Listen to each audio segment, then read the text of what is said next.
You know this guy, Roy Rickstrew? Yeah, your Social Security rep. Good to see you. Good to see you too, Tom. All right. I think we haven't covered one thing maybe in all the times that we have talked, the honesty that you as an individual has to have when you're dealing with Social Security disability.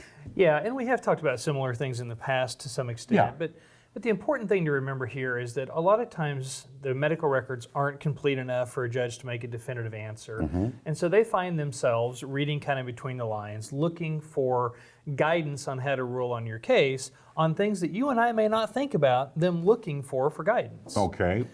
What are some of those things that, I mean, that opens a whole world is what it does when I'm thinking about it. What are some of the things, though, they may be looking at? Well, and kind of the first thing to think about is, adjudicators have heard it all, right? I mean, you sit in these hearings, you do these cases, you've heard about everything that can possibly be said from clients along the way, and kind of a healthy dose of skepticism gets built in. And that's part of the reason why they look to these kind of auxiliary items to determine maybe how much you struggle or how well you function by kind of looking in unusual places. People forget that a good case and a good story look a lot alike. Right? If you come in and said, I heard all over and I can't do anything, well, if you're pulling the wool over the judge's eye, you're probably going to come in and say, I heard all over and I can't do anything. Right. But if you're legitimately struggling with a disability, that's the very thing that's reality for you as well. So the two look very similar. So that's why we look so much in these kind of unsuspecting areas, judges do.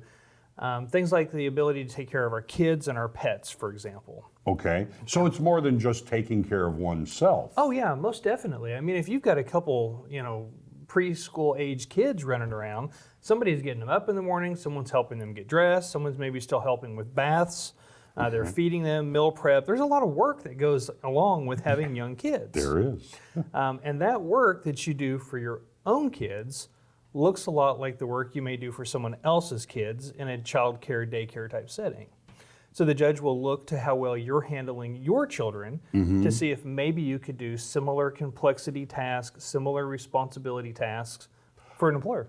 Ah, okay. Now you're talking about children. There are other indicators, I would imagine. What about your surroundings? Oh yeah, most definitely. And on the kids, real quick, people have a hard time admitting that they're failing in some of their parental duties. Oh, sure. Right, if a judge is to ask you, what kind of things do you do for your kids as a mother? Well, no self-respecting mother is going to say, I lay in bed all day and they fend for themselves. That may be reality. But we're hiding reality from the judge if we're not being truthful about the shortcomings. Sometimes people are afraid that children's services are going to get involved. There's going to be some sort of neglect or abuse type thing.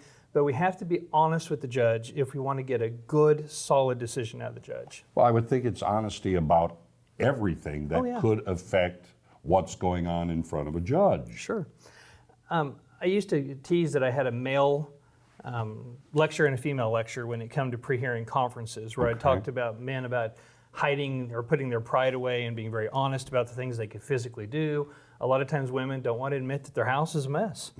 We don't want to be seen as unwashed. We don't want to be seen as having let ourselves go.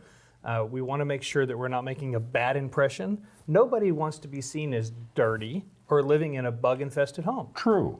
I mean, that's kind of common sense thing, but that's not very easy for people to do all the time. Oh no, not at all. But if we think about it, if you're struggling with depression, maybe the will to live, chances are the sink is piled full of dishes.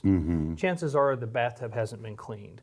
In reality, we may be living in less than ideal circumstances, but if we go in and tell the judge, yep, I take care of those things because we're ashamed, we don't get a good, solid decision out of the judge. You can be sinking your own boat by doing things that way. Yeah, most definitely. So you got to be real raw about the way things are. You got to put your pride to the side.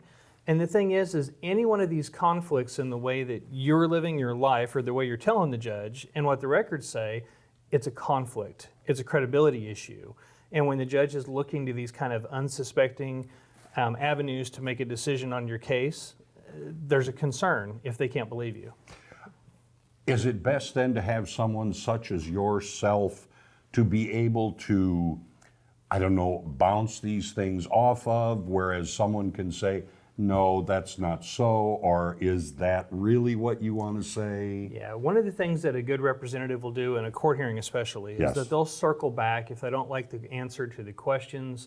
They'll circle back, they'll try to get that truth out there. They probe deeper. They help us kind of by having a third-party perspective. We're not reliant on our own recounting of how things are. We have somebody to quiz us. And under that pressure, a lot of times, the truth comes out. A more real impression comes out. If people want to be able to speak with you, learn more about all you do have to offer, how do they do that? Yeah, the 417-812-6698 is direct to my desk. And if you're not ready to file for disability now, tuck that number away, stick it on the fridge. You have questions as you start transitioning from the workforce into a disability claim, give me a ring, let's chat. 417-812-6698. Roy Rakestraw, your disability rep.